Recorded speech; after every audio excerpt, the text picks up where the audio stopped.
Hello everyone, আজকে হলো মায়াপুরে আমাদের দ্বিতীয় দিন। তো মায়াপুরে আমরা এসেছি আজকে রাজা বল্লাল সেনের ভগ্নপ্রায় রাজপ্রাসাদ দেখতে। তো এটা কিছুটা এরকম বলা হয় যে একটা সময়তে ভূমিকম্পর কবলে পড়ে রাজমহলটা ধসে গেছিলো, ধসে মাটির নিচে যেরকমভাবে ডেবে যায় ধসে গেছিলো বলেই এখন আমাদের এটা মাটির তলা থেকে দেখতে হচ্ছে। জাস্ট দেখো, স্বাভাবিকভাবেই তেমন কিছু তো বেঁচে থাকে না, বাট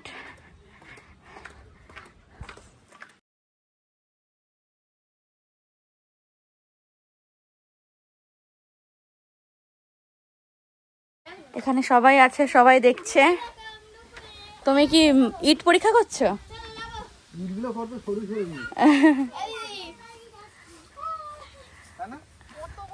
চলো আস্তে আস্তে আস্তে, ভাই পড়ে যাবে।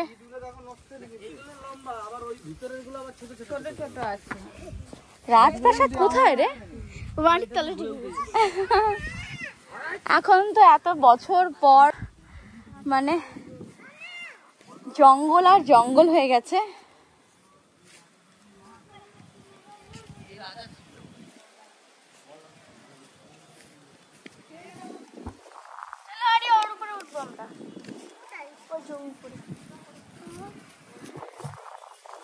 একটা পুকুর আছে এখানে।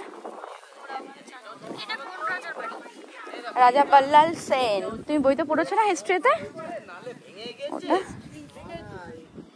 এই ফুলগুলো না জামা কাপড়ের সাথে আটকে যায়।